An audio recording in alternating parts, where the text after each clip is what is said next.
Kia ora everybody, welcome to Southside Korero. I am guest hosting today along with Ja. So my name's Will, and I'm normally behind the scenes, but I'm on camera today, which is awesome. So I'm joined by Ja. Hello Ja, how are you? Kia ora, I'm good. Apulu, thank you so much for joining us today in this discussion.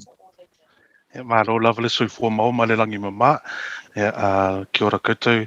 To everyone that might be listening in, and thank you for the opportunity to just to have a kōrero and tala noa about what's actually happening in our communities today. So thank you to you both. Absolutely. I have a first question, if you're all right, Ja, with me jumping in. Apulu, can you just kind of frame up a little bit for us, I guess, the community work you do, but also who are you as a person? You do a lot of behind the scenes for our community, and we just want to acknowledge you today. So would you be able just to start with, I guess, your role, and then we might ask a couple of questions about, going back in time a little bit. Cool, no worries. So my name is Apulu Reece, as I said. Apulu is a Samoan title that I've received on behalf of my family, but I'm the chair of the Otara Papatoetoe local board.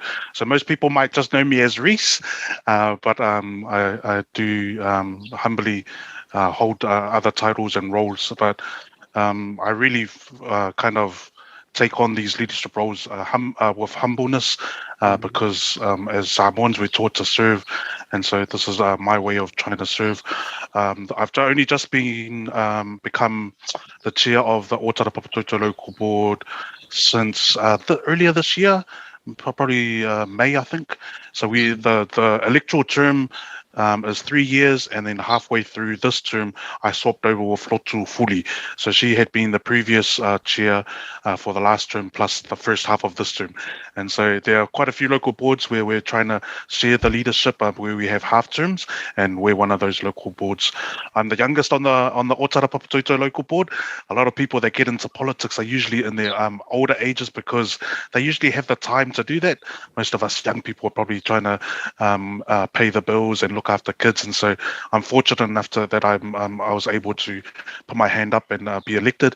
But again, I'm almost 40, sad to say. So I'm not that young. I'm not that young either. So there's a whole cohort of people, young people in our community that are not represented, where it's just a lot of elected people are from the older age bracket. So hopefully I can bring some sort of youth voice compared to the others, but there's a whole lot of other expertise and experience around our local board table that we all draw on to try and represent our people.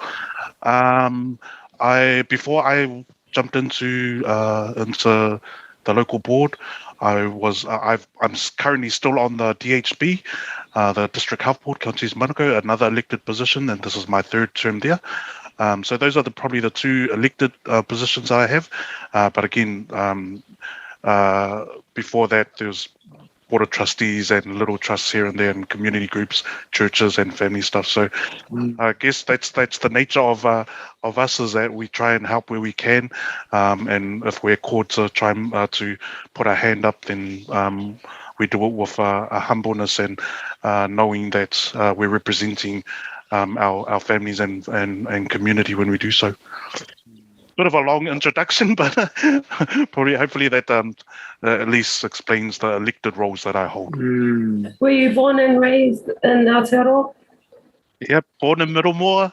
I've lived in South Auckland my whole life, all over South Auckland, Mangere, Papatoetoe, Manurewa, and of course Otara. My family used to live on Kuru, and I've got family all over Otara, so really love I love South Auckland, and I'm sure there were many opportunities where we could have moved out of South Auckland and gone to Aussie, where all the cousins are. But our hearts for South Auckland. My siblings, we all still live in South Auckland. What did you want to be growing up, if we just jump back a little bit? I actually wanted to be a teacher. But you know what these lockdowns have taught me was that my 11-year-old self, when I said I wanted to be a teacher, no, I was never to be cut out to be a teacher, man. I feel sorry for my sons. I've got two boys, 8 and 9-year-olds, and I just when I try and teach them stuff, I'm like, oh man, I'm so old school. I'm not fit to be a teacher. But yeah, definitely, when I was younger, I wanted to be a teacher. Yeah, that's interesting.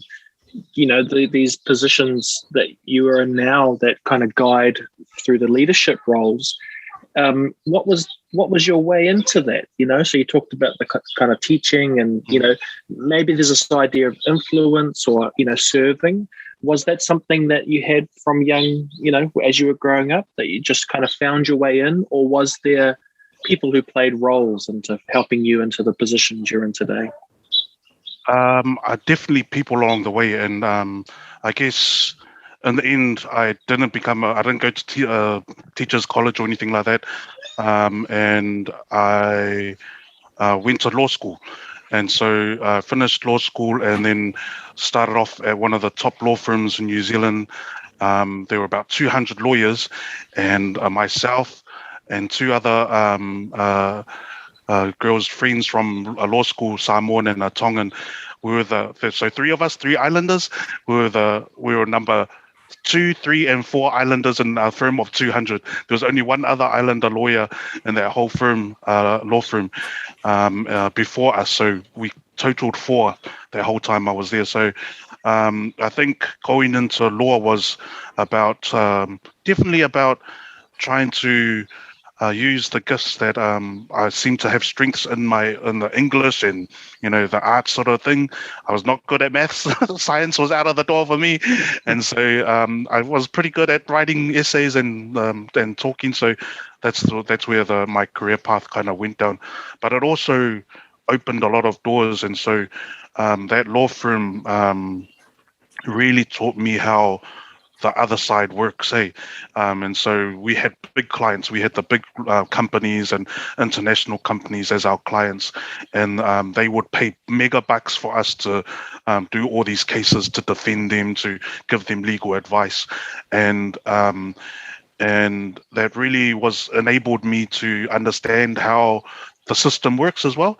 But it also kind of challenged me. There was a point in about my 3rd year at that law firm when I was asked to do long hours. That's natural in a law firm. You're expected as a junior to do long hours, but they at the time, one of the partners asked me to come in during the weekend to do some work for one of the companies that employed cleaners at a hospital. And at Middlemore Hospital, and so I was on the train on Saturday going into town, into the city to do help do the over hours, the work that was needed to be done, and the train stopped at Middlemore station, and outside Middlemore Hospital were the cleaners protesting, and I looked at the faces and I was like, those are my family. Those are my aunties and uncles, and these are the people I go to church with. And it really challenged me. And I was thinking, man, am I really serving our people in this way? If I'm going into town to screw the people over that look like me outside the hospital, it really challenged me. And so from that point onwards, I kind of felt like I needed to learn as much as I could while I was there, and then get out. And then once the opportunity came, wherever it might come, that I use the skills and experiences that I've gained in those law firms to serve our community. And so I really feel like that background. I did a few other law firms. I was at another law firm just in Manukau, Māori law firm that did a lot of Waitangi tribunal cases, and that was the most enjoyable time of my career, my law career. I know the big law firms were nice and flash. They had like these their own floor with bar staff and restaurants and all that sort of stuff, and they had mean as parties. But man, when I was at the Māori law firm, there was one kuya that one of our clients up north, she would give me fresh fish and kumara to bring home. I was like, man, this beats any bar or on the 23rd floor looking out over the Waitemata Harbour, And so that was probably the most I loved that part of my career was at that Māori law firm. But again, I guess that's culminating up to the point where in this area in Otara Papatoetoe, they were asking for people. I was a lot younger then than I am now, but asking people if they wanted to put their hand up, and I thought, okay, I have these skills to offer, and if the community thinks that's valuable to them as an elected member, then I put myself forward. And so I'm very grateful and lucky to have been elected twice into the Otara Papatoetoe local board, and I bring those skills and experience to that role. And I'll hand over to Jar quickly, but just want to say thank you for telling us that small story, because that's the story of you on the train is not a story we would read in a bio or something, but it is a story that we can relate to. And I'm so happy that you can pass that through this korero.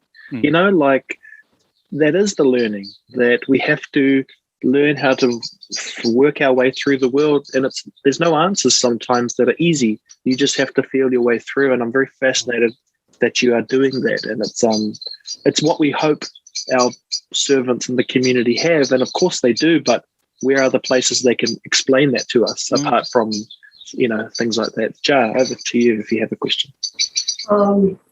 What school did you go to?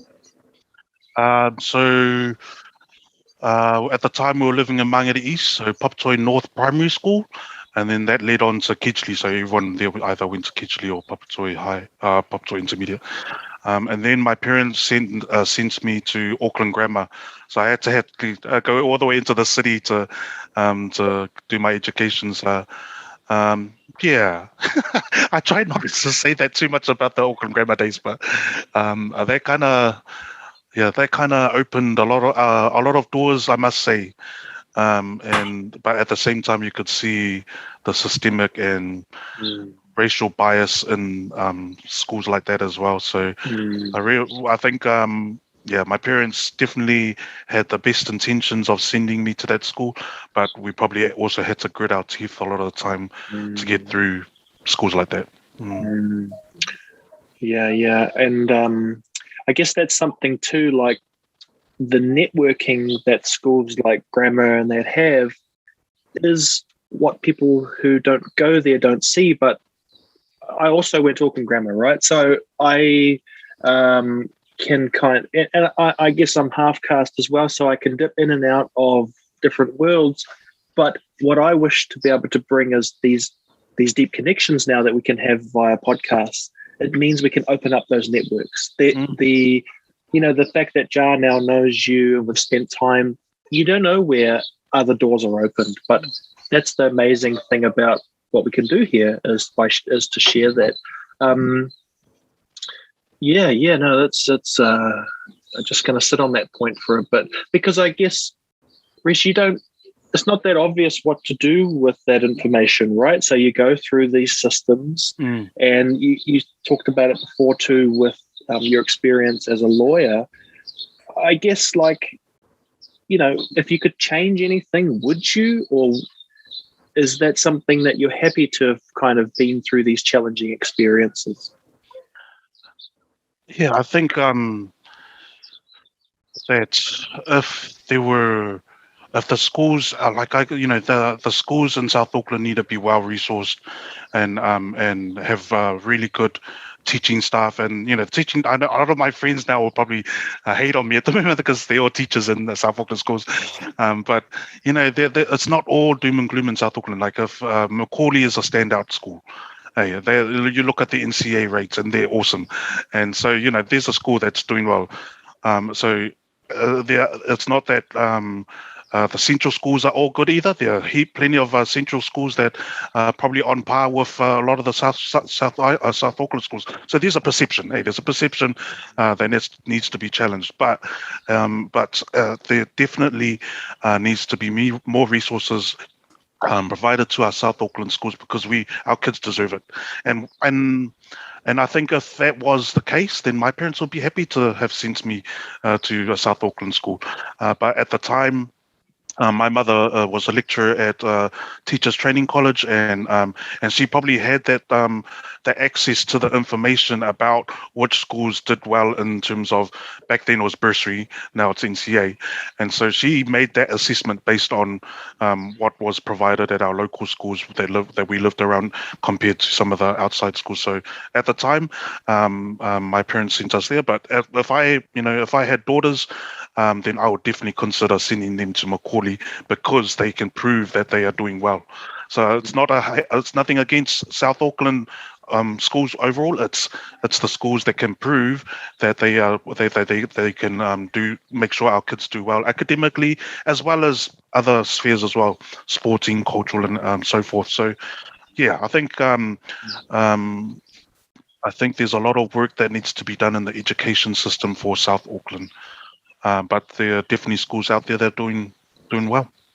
And I guess I'll hand over to Jar in a second, but I guess what I'm taking away as well is that's why you're in these positions of, leadership, is you can influence that, right? You can advocate, and it doesn't get swept under the rug. And that's actually the story that I like to remind myself, is that when we get to talk like this candidly, and maybe it's not so structured, but is it fair to say that that's what you do? You're out there making sure that our people are being represented, because that's what everyone's doing in all cultures, right? And, is that fair to say that? Yeah, definitely. And it's about changing, like a lot of it is perception.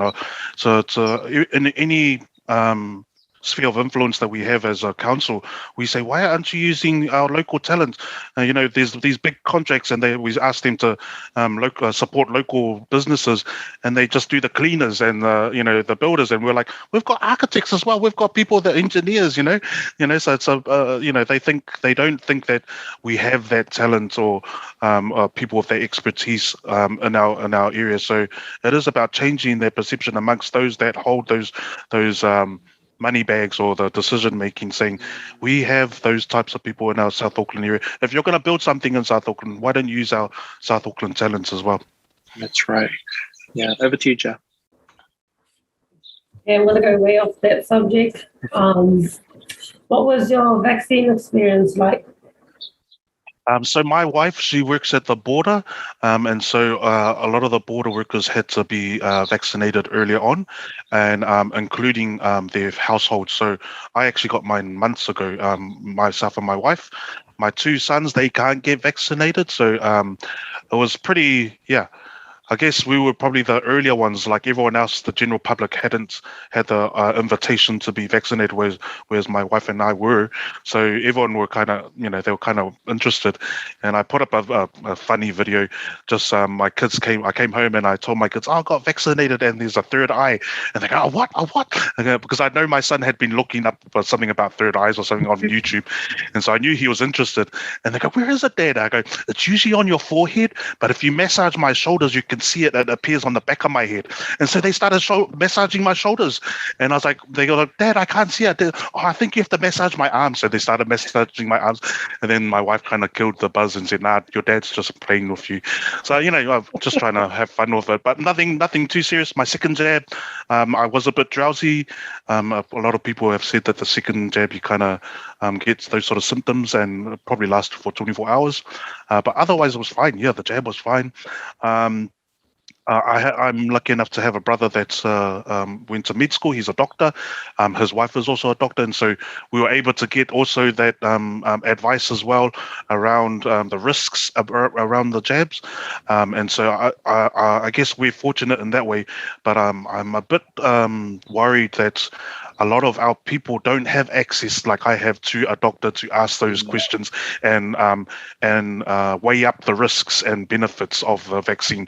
So it kind of feels like people are being forced to get the vaccine without having that opportunity to ask those questions. Whereas I'm very mindful that I was able to have that conversation with my brother at least. Is there? Sorry, Jay, you go. Yep. What do you think we could do better about the vaccines in Otara? Yeah, and so I guess we had Super Saturday in the weekend across the country, and numbers were really good. But those sort of mainstream events, and it's publicized to the public at wide, they will bring in mainstream numbers. And that's what's reflected, is that a lot of the people that came in on Saturday already had their first jab and were getting the second jab, but only a small percentage were first jabs. So there's still a lot of people out there, about 20,000 people that haven't had any jabs, and that's a group that wasn't connected or wasn't convinced to get their jab on Saturday. And so that's the group that I guess authorities need to really work on. And these big campaigns and that will still have a role, but it probably doesn't have as big an impact on the group that we need to target on. And so that's what I've heard from the ministry and our DHB and other spheres, that there needs to be a more targeted approach.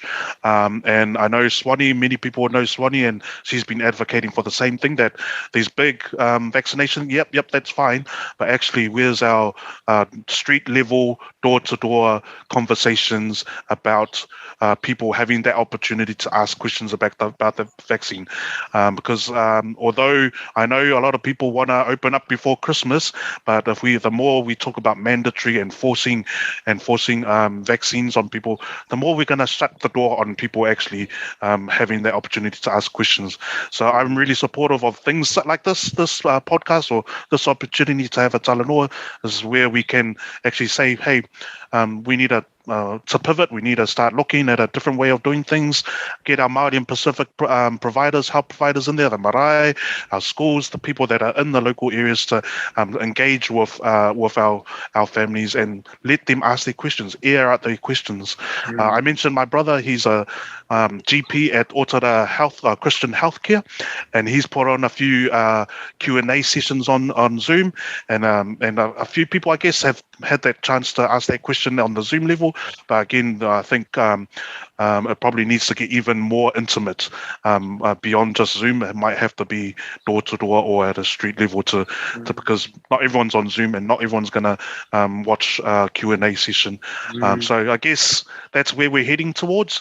But all these different avenues of trying to connect with our communities at that more intimate level has to be good. Reece, when we kind of go a little bit third person or a bit wider view, a picture emerges for me about people needing information, about us being able to have trusted sources, not just telling us what to do, but spending time with us so we can make decisions based on like we always have, information, and we can know the outcome. Is this revealing that we probably need to do a bit more work in that space, not just COVID related, but the fact that, mum had to send you to grandma so that you opened up a different world? Like, I guess I got two questions. One is, what can be done, and are we enacting that right now? I believe so that we are. And two, I guess whilst we go through the transition, what still gives you hope? Like, I have a lot of hope, and it's tough and whatnot, but I still trust that we'll arrive together. So I guess my first question, what can be done a little bit to open up those discussions? Is it like what you're saying about maybe it's door to door and things like that?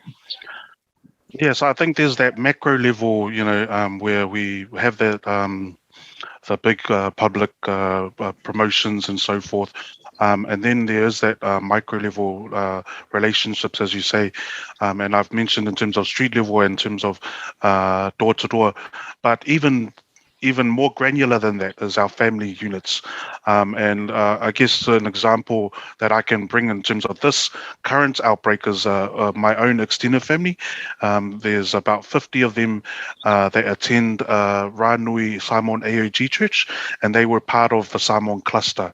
And of that, about 50 members, about 12 of them were positive over a few weeks. They became positive. And so all of them went either into MIQ or had some time in hospital before coming to MIQ. Thankfully, they're all now out. So most of the Samoan AOG cluster, most of those people are now back at home. But what happened for my extended family was that it was earlier on when the numbers started blowing up, and my great aunt, she was on the news, and she was saying, "I've been waiting 4 days for people to come and pick up the people that are positive in my house." And so there would seem to be a bit of a bottleneck. There weren't enough MIQ rooms for this growing number of positive cases from the Samoan cluster. They had just discovered there was a outbreak in that church at the time. But that was worrying those people that were living in the same household with positive cases. They can't self-isolate. They all use the same toilets, the same bathrooms. We don't have 2 bathrooms or 2 toilets in our houses. And so there was a real risk that it was going to spread if those people weren't taken to MIQ early. And when our family, so they were out in Ranui, and when my family out south saw that on the news, there was that alarm bell started ringing, and we actually called a meeting on Zoom with our family, and we said, okay, we've seen Auntie's told us that we need to come together as a family. How do we draw on our different strengths and experiences to try and help our family? And so as the experience went through MIQ and hospital, there were definitely shortfalls in the experiences, and a lot of people at the MIQ or in hospital, and we were able to connect with people within the hospital system, within the health system, to try and rectify those. And so I think that's the strength of coming together as a family. Those of us outside of MIQ, helping those that are inside of MIQ, things like getting food that our older people eat in the MIQ. Those are things that might be overseen by people that administer a general populace MIQ. But there are growing numbers of elderly Samoans that are going to be in MIQ. They're not going to eat lasagna. They're not going to eat pasta. So those small things go a long way. Not only just a menu type, but in terms of recovery for those older people, if they eat the food that they are used to, healthy food, taro and stuff like that, but that will go a long way to help with their recovery. But even water, explaining things like bottled water. So, I'm sure many people have seen on the news that at the time that people were complaining that they had to purchase their own water, which is exactly the experience that my family went through. And maybe many of our families haven't been to these hotels where there's only one tap. The tap is right next to the toilet, and that's where you get your water from. And so there's, maybe that wasn't explained. That definitely wasn't explained to my family, and they were a bit shocked that they were told to put that they had to pay for their bottles when they were forced to go into MIQ. And so those sort of things were eventually the health authorities, the different groups were able to help our families and get over those sort of things. But that information sharing was lacking, and especially for people first going into the system. And so one of the our young people, he's a deputy head boy at MAGS. He was positive and went into MIQ. He started drawing up cartoons and all in Samoan, and explaining the experience of having COVID symptoms and what to expect in MIQ center and so forth, and started distributing that amongst the church and wider community so that they could see, because we saw there was a gap, and he filled it with his own talent of him and his friends doing those cartoons. And so there's a saying in Samoan, e fofo le alamea, and it means the alamea is a spiky starfish, and if you stand on it, those spikes inject poison into you. But if you flip the starfish over on its back and put the infected area on the back of that starfish, it sucks that poison back out.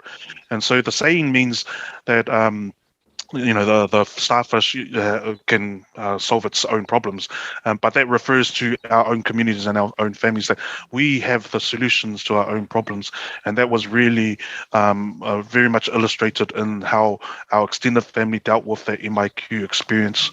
And so I guess that's how we can replicate that across without having to depend on these big public promotions, which has a role, but actually the building blocks of our communities are within our families. So if we can build our communities, if we can resource our communities, if we can resource those community groups that work with our families to strengthen them, then they can overcome anything. They can overcome this crisis. They can overcome any other crisis that might come before us. And that's probably reveals our resilience. That's when people say, "Oh, our community is so resilient."